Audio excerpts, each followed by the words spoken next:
Party ఎంటుకవుతుంది. ఏదేమైనా ఆంధ్రప్రదేశ్లో చక్కగానే పథకాలు అమలవుతూ ఎక్కడో కొన్ని క్షేత్రస్థాయిలో అమలు కావట్లేదని చెప్పి అనబడుతుంది. పూర్తిగా కూటమి ప్రభుత్వం విశ్లేషించుకోవాల్సిన అవసరం కూడా ఉంది.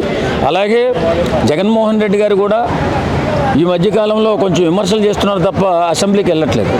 అసెంబ్లీకి వెళ్తేనే మనకు ఉన్నటువంటి సమస్యలు కానీ అక్కడ ఏదైనా పనులు జరుగుతున్నాయా, జరిగే పనులు ఎలాంటి అవాంతరాలు ఉన్నాయి, ఎలాంటి అన్యాయాలు జరుగుతున్నాయి, ఎలాంటి దోపిడీ జరుగుతుందని తెలుస్తుంది తప్ప అసెంబ్లీకి వెళ్ళి ప్రశ్నించకుండా ఇక్కడ రోడ్డు మీదకి వచ్చి మాట్లాడుతూ ఉంటే ప్రజలకే ఒరిగేటటువంటిది ఏది ఉండదు. కాబట్టి ఖచ్చితంగా జగన్మోహన్ రెడ్డి గారు అసెంబ్లీకి వచ్చి ప్రశ్నిస్తేనే, అసెంబ్లీకి వచ్చి మాట్లాడితేనే దేనికైనా పని జరుగుతుంది తప్ప లేకపోతే పని జరగదని చెప్పి నేను అనుకుంటున్నాను. అంటే ప్రజల్లో తిరుగుతాను కానీ అసెంబ్లీలో ఏముంటుంది, ప్రజల్లో తిరిగి ప్రజల సమస్యలు నేను కనుక్కుంటానంటే పూర్తిగా 5 సంవత్సరాలు ఆయన ప్రభుత్వం నడిపే ముందు ప్రజల్లో తిరిగి అన్ని సమస్యలు తెలుసుకున్నాడు. కానీ వేళ ఏంటి జరుగుతున్నటువంటి పనులు అంటే అభివృద్ధి ఏం జరుగుతుంది, వీళ్ళు ఇచ్చిన 6 గ్యారెంటీలు అమలవుతున్నాయా లేదా తెలుసుకోవాలంటే అసెంబ్లీలో కూర్చోవలసిందే. బయట కూర్చొని మాట్లాడితే ఆ విషయాలు ఏం తెలియదు. వీళ్ళు ఏ రకమైన పనులు చేస్తున్నారు, ఏ రకంగా నియంతృత్వంగా వెళ్ళిపోతున్నారా, ప్రజలకు ఆమోదంగా వెళుతున్నారా, ఎక్కడ దోపిడీ జరుగుతుందని తెలియాలంటే అసెంబ్లీకి రావాలి. బయట కూర్చుని ఇంకా తెలుసుకుంటాను ఇంకెన్ని సంవత్సరాలు తెలుసుకుంటాడు అతను. జగన్మోహన్ రెడ్డి గారు ఇంకా తెలుసుకోవాల్సింది ఏం లేదండి. ప్రజలకు ఏ కష్టాలు ఉన్నాయి, ఏ నష్టాలు జరుగుతున్నాయి అన్నీ జగన్మోహన్ రెడ్డి గారికి తెలుసు. కాకపోతే రాజకీయ మైలేజ్ కోసం, ఓట్ల కోసం వెళ్తున్నట్టుంది తప్ప ఖచ్చితంగా ప్రజలకు ఉపయోగపడాలంటే అసెంబ్లీకి వచ్చి పోరాటం చేయాల్సిందే. వేళ కూటమి ప్రభుత్వం ఏకపక్షంగా వెళ్ళిపోయి మన ప్రజలకు అన్యాయం జరిగితే ఎవరిది బాధ్యత? జగన్మోహన్ రెడ్డిదే బాధ్యత అవుతుంది. కాబట్టి జగన్మోహన్ రెడ్డి గారు ఖచ్చితంగా అసెంబ్లీకి వచ్చి తీరాల్సిందే. ఆయన ఇంకా చాలా టైం ఉందండి. 1 సంవత్సరం ముందు చేసుకోమను, ఎవడొద్దన్నాడు? సంవత్సరం ముందే పాదయాత్ర చేసుకోమను.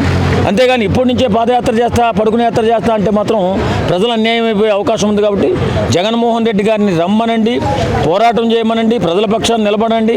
రేపొద్దున ఫ్యూచర్లో ఆయన ఇంకా ఏదైనా తెలుసుకుంటుందంటే 1 సంవత్సరం ముందు, సంవత్సరంన్నర ముందు వచ్చి పాదయాత్ర చేసుకోమనండి. మన నాని గారు కూడా అంటుంది, ఏమి అభివృద్ధి అనేది జీరోనే, ఏమీ చేయట్లేదు జనాలకి, ఎక్కడ పనులు ఎక్కడ గొంగలు అక్కడే ఉంటుంది, చంద్రబాబు నాయుడు ఏమి చేయలేడని నానిగారు. అవును, మాటలు కాదు మాట్లాడడం. నేను ఏమంటున్నా, అసెంబ్లీకి రావాలి. ఏ పని పుటప్ చేయాలన్నా, ఏ పని ప్రారంభించాలన్నా, ఏ పని నిర్ణయించాలన్నా అది అసెంబ్లీలో కదా జరుగుతుంది. వీళ్ళు బయట ఏం పని నాకు అర్థం కావట్లా. ఇప్పుడు జగన్ గారికి అవమానం జరుగుతుందంటే ఉన్న 10 మంది ఎమ్మెల్యేలు ఏం చేస్తున్నారు? ఒకసారి ఆలోచించండి.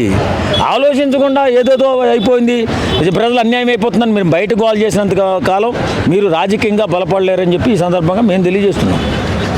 అదే పవన్ కళ్యాణ్ కూడా ఇదివరకు ఏదైతే ప్రత్యర్థిగా ఉన్నప్పుడు బాగా జనాల్లోకి వచ్చాడు, జనాల్లో చేస్తున్నాడు, ఎప్పుడైతే గెలిచాడో రిలాక్స్ అయిపోయాడు పవన్ కళ్యాణ్ అంటున్నాడు. ఏం లేదండి, ఆయనకి తీసుకున్నటువంటి శాఖలను అద్భుతంగా పనిచేసుకుంటూ ముందుకెళ్తున్నారు. నేను కూడా పవన్ కళ్యాణ్ గారి అభిమాని. నిజంగా ఎక్కడైనా ఏదైనా తప్పు జరిగితే మేము ప్రశ్నిస్తామండి. మేము మీడియా రంగంలో ఉన్నాం, సినిమా రంగంలో ఉన్నాం. కాబట్టి పవన్ కళ్యాణ్ అనే వ్యక్తి ఆయన పరిధిలో ఆయన చేయవలసినంత బ్రహ్మాండంగా పని చేసుకుంటూ ఇంకా ఎక్కువే చేసుకుంటూ ముందుకెళ్తాడే తప్ప ఖచ్చితంగా ప్రజల పక్షాన్ని నిలబడతాడు తప్ప అన్యాయం పక్కన ఎప్పుడు నిలబడ్డు. కానీ ఈ మధ్యకాలంలో అనారోగ్య కారణాల వల్ల కొన్ని ఇబ్బందులు పడ్డ మాట వాస్తవం. ఆయన కొంచెం ప్రజలకు దూరంగా ఉన్న మాట వాస్తవమే. కానీ ఖచ్చితంగా ప్రజల పక్షాన్ని నిలబడతాడు, ప్రజల పక్షాన్ని పోరాడతాడు, విజయం కూడా సాధిస్తాడు ఖచ్చితంగా. సత్యశామలం కాబోతుంది. సో ఈ సూపర్ 6 అనేది అవి అనేది పక్కదాన్ని పట్టకుండా ఓటర్స్ అందరూ కాస్త సమయం పాటించాలి అంతే. జస్ట్ 5 years అంటే మనకు నెక్స్ట్ ఎలక్షన్ లోపల పునాదులు కానీ పడబోతే మనం ఓటేయడం మానేద్దాం. క్లియర్, నేను చెప్పేది అది. మనకు అనేది ఖచ్చితంగా పునాదాన్ని పడాలి, పునాదులు గట్టి కావాలి. ఆ పునాదులు గట్టి అయితేనే నెక్స్ట్ 5 yearsలో ఖచ్చితంగా కడతారని చెప్పి నమ్మకం ఉంటుంది. అంతేకాకుండా చంద్రబాబు నాయుడు గారు అంతకుముందుకు ఆంధ్రప్రదేశ్ కలిసి ఉన్నప్పుడు ఐటీని బూస్ట్ చేసింది, అక్కడ నిర్మించింది, దానికి కావాల్సిన వనరులన్నీ తెప్పించింది ఆయనే. కాబట్టి ఆయనకి ఈ పనులు అనేది చాలా సులువు అన్నట్టు. సో ఇప్పుడు ఏదైతే గవర్నమెంట్ ఉందో ఆ గవర్నమెంట్ మీద నమ్మకం ఉంచుతాము, కాస్త సమయం ఇద్దాం.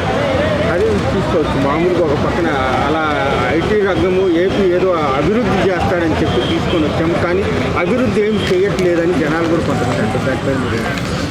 చూడండి, ఇప్పుడు వెంటనే పనిచేయడానికి అయితే కాదు కదా. ఇప్పుడు మనం చేసిన తప్పేంటిది? 15 సంవత్సరాలు అయింది. మనం చేసిన అదే చెప్తున్నాను, మనం చేసిన తప్పేంటిది? ఫస్ట్ చంద్రబాబు నాయుడు గారికి ఇచ్చినాం, తర్వాత వైఎస్ఆర్సీపీకి ఇచ్చినాం, మళ్ళీ ఇప్పుడు చంద్రబాబు నాయుడు గారికి ఇచ్చినాం, మధ్యలో గ్యాప్ ఇచ్చేసినాం.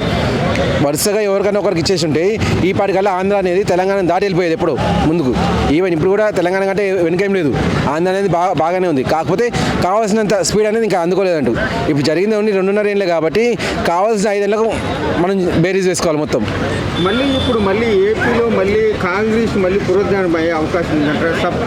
ఏదైతే మామూలుగా ప్రత్యేక హోదా ఇస్తాము అని చెప్పేసి ఒకవేళ అనౌన్స్ చేస్తే ఏపీలో కాంగ్రెస్ వచ్చే అవకాశం ఉంది. అయ్యా, ప్రత్యేక హోదా అనేది కానీ మావి కానీ అని చెప్పేసి 3 రాజధానులు పెట్టడం అనేది కానీ అదంతా వేస్ట్ మాటలు అవి. అది జరిగే పని కాదు. ప్రత్యేక హోదా అనేది ఇప్పుడు ఎవ్వడు కూడా ఇవ్వడు, అసలు అడిగినా కూడా పట్టించుకోరు. అసలు పార్లమెంట్లో బిల్లు కూడా ప్రవేశపెట్టారు. క్లియర్ ఇది. ఈవెన్ 3 రాజధానులు అనేది కూడా పార్లమెంట్లో బిల్లు ప్రవేశపెట్టారు. ఎందుకంటే ఒకసారి మైనస్ అయిపోయిందంటే మైనస్ అంతే, ఇంకా మళ్ళీ చేయరు. ఇంకా అలా కావాలనుకుంటే ఇప్పుడు 3 రాజధానులు ఇవ్వాలి అని అనుకుంటే ప్రతి రాష్ట్రానికి ఇవ్వాల్సి వస్తుంది. 3 రాజధానులు ఇప్పించి అయ్యే పని అనేది ప్రతి రాష్ట్రం కూడా కొట్లాడుతుంది. ఇప్పుడు అంతెందుకు ఆంధ్ర కంటే ముందుగా తెలంగాణ కొట్లాడుతుంది. అవును, మాకు హైదరాబాద్ అనేది ఎప్పటి నుంచో ఉంది. మాకు ఇప్పుడు 3 రాజధానులు మాకు ముందు కావాలి. ఆంధ్ర కంటే ఎప్పటి నుంచో ఉంది మా తెలంగాణ అని చెప్పేసి, హైదరాబాద్ అని చెప్పేసి. మాకు కొత్త మేము కట్టుకోలేదు, మేము కొత్తగా ఇంకా 2 కట్టుకోవాలని చెప్పేసి అంటారు తెలంగాణ వాళ్ళు. ఒక పొరపాటుని ఇచ్చారు అనుకో, ఉన్న దేశం మొత్తం అన్ని రాష్ట్రాలు ఉన్న 30 రాష్ట్రాలు అడుగుతాయి. మాకు కూడా 3 రాష్ట్రాలు కావాలి, మాకు 5 రాష్ట్రాలు కావాలి, మా జనాభా ఎక్కువ ఉంది, మాకు 5 రాజధానులు కావాలని చెప్పి అంటారు. ఎక్కడైతే అదండి, ఇవి చెప్పే మాటలే, బొంకుడు మాటలు తప్ప వీటికి ప్రాధాన్యత ఇవ్వకండి. మనకు రాజధాని అనేది అమరావతి ఒకటే ఉంది, ఇంకా అదే ఫిక్స్ అయిపోయింది. థ్యాంక్ యూ అండి.